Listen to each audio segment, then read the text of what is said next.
I apologize in advance for my voice as I somehow picked up a cold, and it has played merry havoc therewith, so all I can say is to enjoy Smoker Pete while he lasts.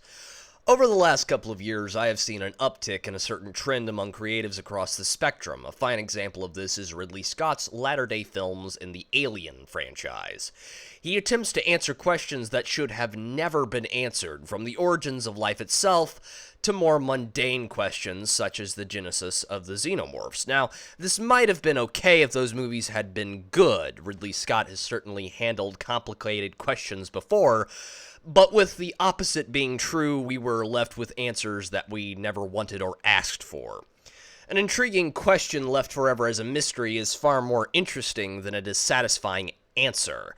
A good example of this done properly is the Dwemer in Elder Scrolls. They are an eternal enigma.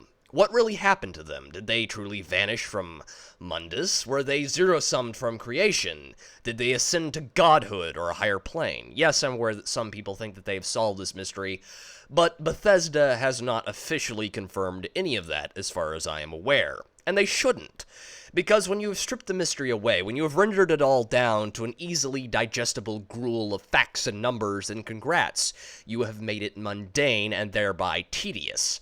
This is hardly to say that you should not try to make the world have some level of verisimilitude and internal consistency, but not every question should be answered. Even if you can tie up every loose end and put every Clinton witness on the other side of the grass, you probably shouldn't. Thousands of tourists visit the pyramids every year because they are an enigma that has captivated the collective psyche of mankind with their majesty and mystique. Academia thinks that they know how they were built, and of course you have the aliens guy.